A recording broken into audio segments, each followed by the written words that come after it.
Welcome to your Branch Out podcast, where we explore communication, markets, digital behavior, and business signals shaping Southeast Asia. It is great to be here for this one. Yeah, so imagine for a second that you are launching this major regional ad campaign. You've got it all set up. Right. Your digital infrastructure is flawless, your target audience is perfectly connected, and your product is just an absolute hit in Singapore. A best case scenario. Exactly.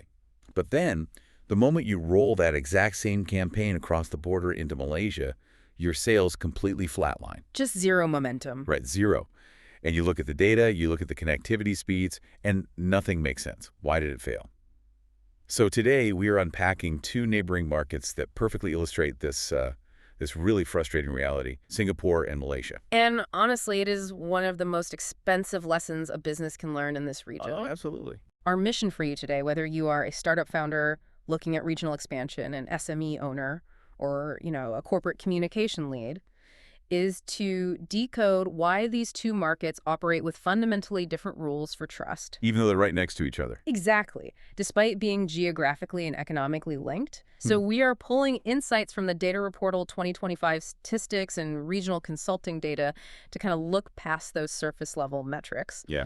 We want to show you what is actually driving digital behavior right now and why your business communication just has to adapt to survive.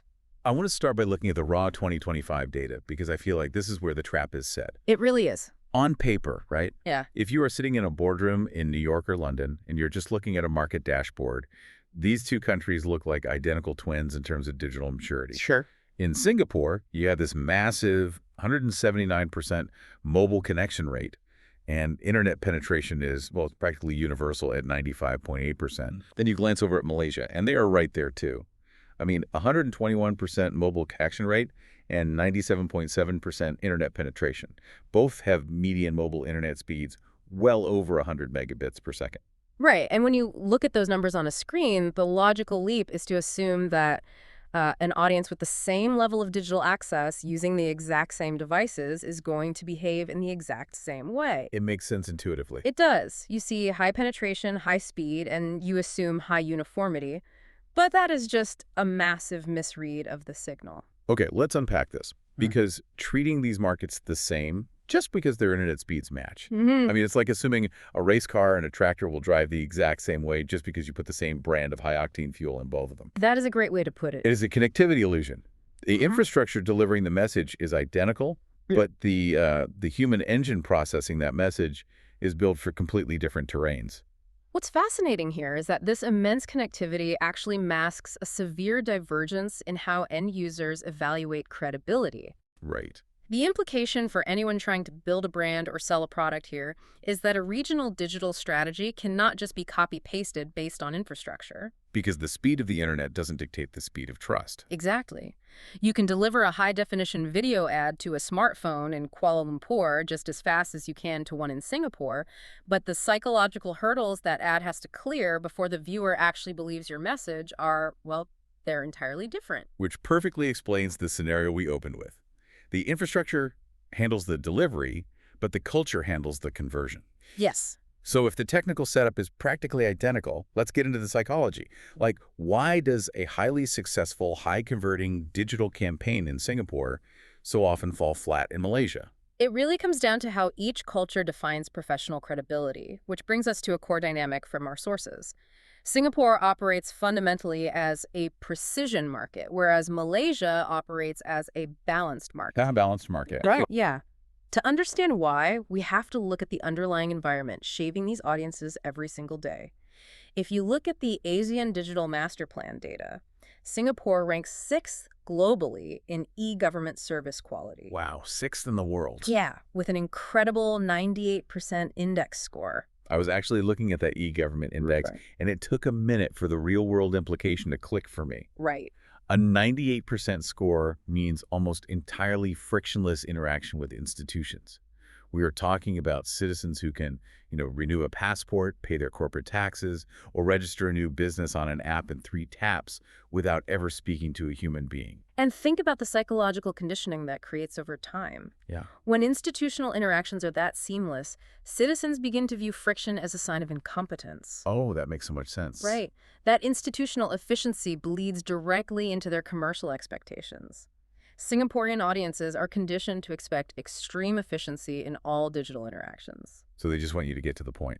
Absolutely. They demand direct explanation, structured thinking, and highly visible competence. If your messaging is vague, or if your website takes too long to get to the point, or if you ask them to jump through unnecessary hoops, you don't just lose their attention. You lose their respect. Exactly. You lose their respect. They immediately classify you as unreliable. But then contrast that with the data for Malaysia. They rank 29th on that same e-government index with a score of 86%. Still good, but different. Right. Now, Malaysia has a population that is highly connected and 79.4% urban, but it's deeply layered and culturally diverse.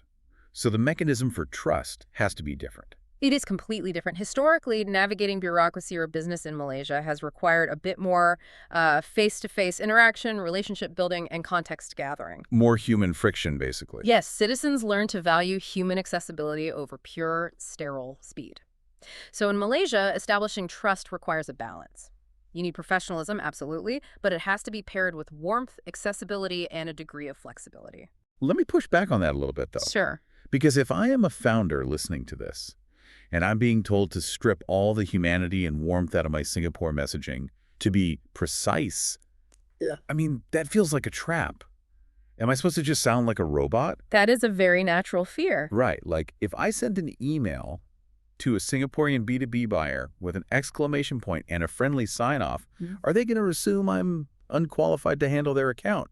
No, but that misunderstands what precision means in this context. It is not about being a robot. It is about recognizing that in Singapore, precision is the personality. Precision is the personality. Yeah, respecting someone's time is the ultimate form of professional warmth there. Attempting to artificially humanize your communication with emotional fluff, long, winding anecdotes, or overly familiar language actually damages your credibility. Because it looks like you're hiding something. Exactly. It looks like you were hiding a lack of substance behind charm. Saying less, but saying it with absolute clarity is how you demonstrate value. So clarity creates credibility. If I'm a SaaS provider, my Singapore landing page shouldn't be a heartfelt story about why I founded the company. No, definitely not. It should just be a bulleted list of integration capabilities and exact ROI metrics. Exactly that. You show respect through efficiency.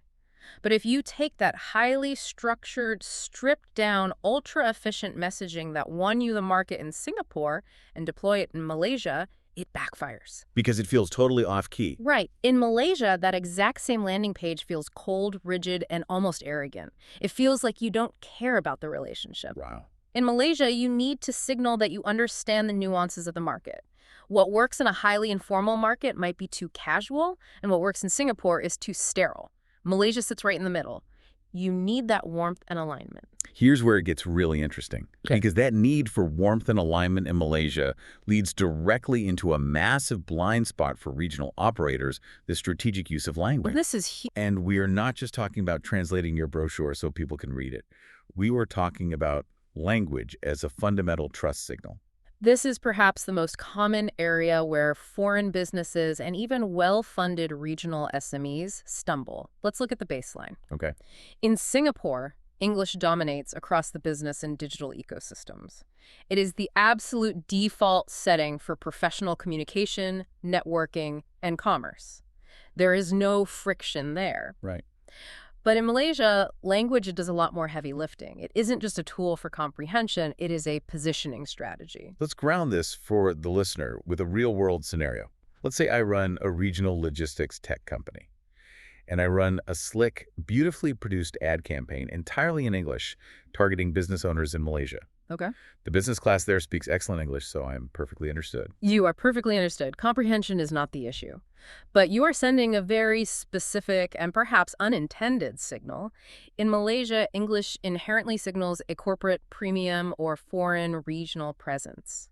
That tone works quite well if you are targeting multinational hubs in Kuala Lumpur. But Malay signals local accessibility. It signals relatability, integration into the community, and most importantly, on-the-ground commitment.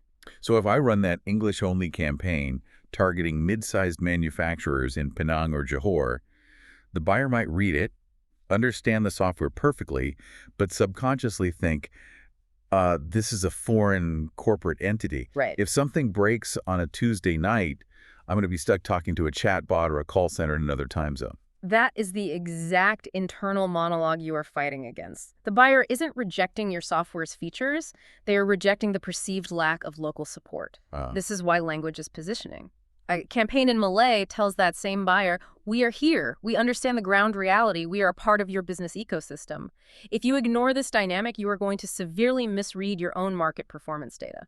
I can easily see a founder looking at their analytics dashboard, seeing a high click-through rate, but a terrible conversion rate in Malaysia, and concluding, well, the Malaysian market just doesn't want our product. Happens all the time. When the reality is actually, the Malaysian market didn't trust your corporate tone.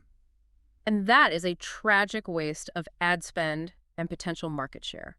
Before you launch, you have to ask yourself in this specific campaign, are we trying to position ourselves as an aloof global authority or a trusted local partner? Yeah. Your language choice answers that question for the audience before they even process the actual features of your product. That is a critical distinction. It is not about whether they can read the words. It is about how the words make them feel about your brand's commitment to their specific reality. Exactly. So if we know that precision wins in Singapore and balanced, locally signaled warmth wins in Malaysia, how does this actually manifest on the platforms where companies are spending their time and money? Let's look at the shifting platform behaviors, because the 2025 data reportal numbers have some staggering implications.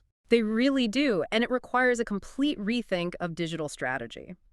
Let's look at Singapore's platform density first. Out of Singapore's 5.16 million active social media users, an incredible 4.8 million are on LinkedIn. I had to double take when I first read that in the research.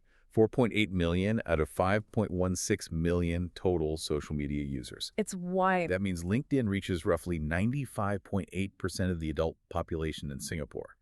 That isn't just a professional networking site anymore. That is practically the entire adult population treating a corporate networking platform as a primary social hub. It is an unprecedented level of market saturation for a platform built around professional identity. Now contrast that with Malaysia. LinkedIn is certainly growing fast. There it is, up 16.7% year over year, reaching about 9.1 million users. Respectable growth. Yeah, but the truly dominant forces in Malaysia are still Facebook, with 23.1 million users, and TikTok, which now reaches 19.3 million adult users.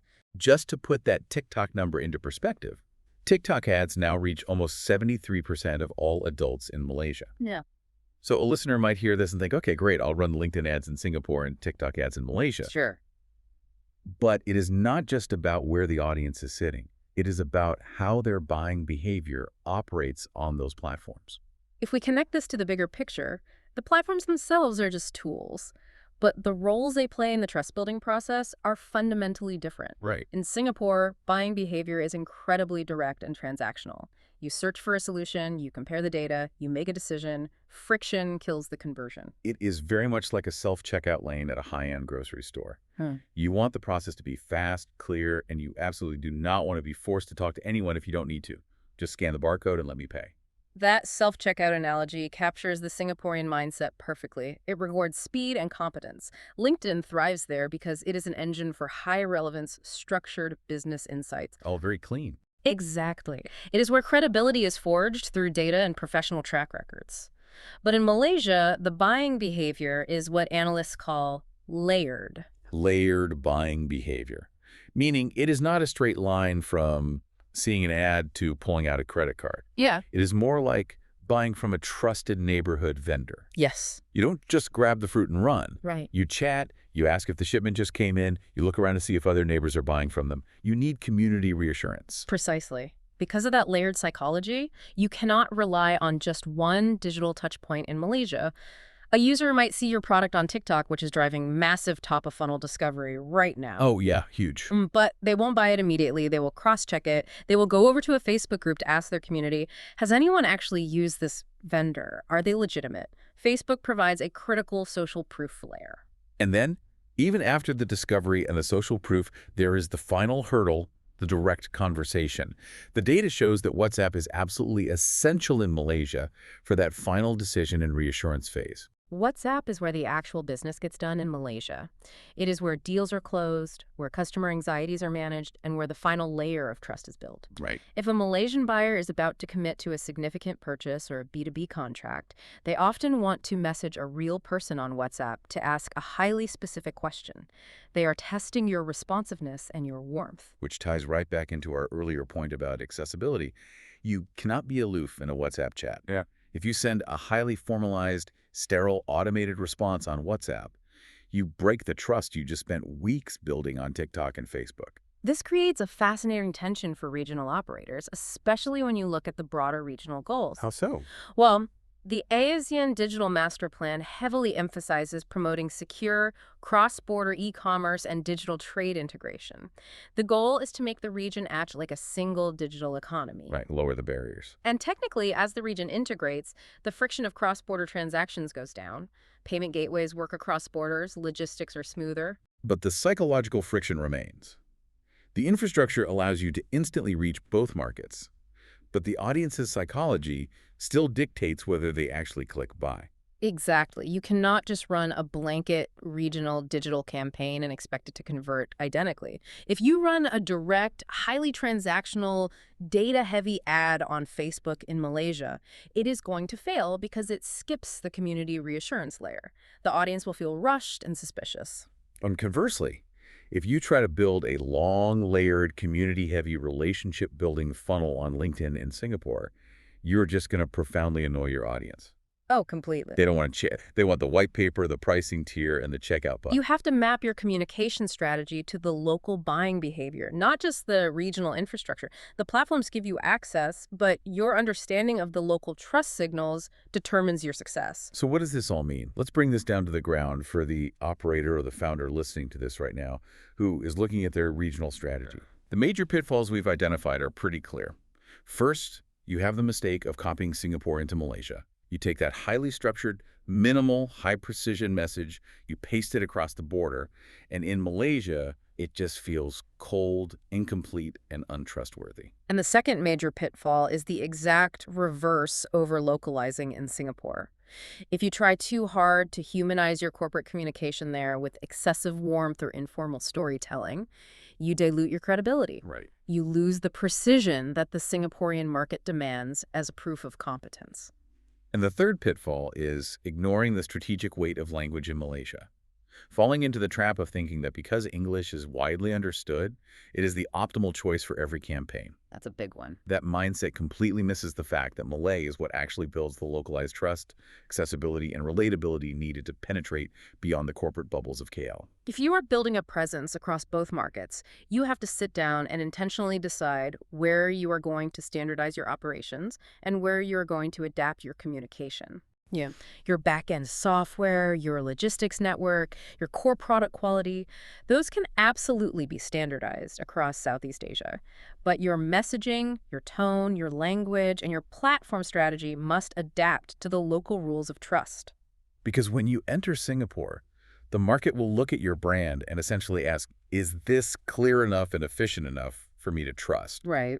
But when you enter Malaysia, the market will look at you and ask, does this feel right enough and human enough for me to believe? And before we wrap up, consider this final dynamic to watch.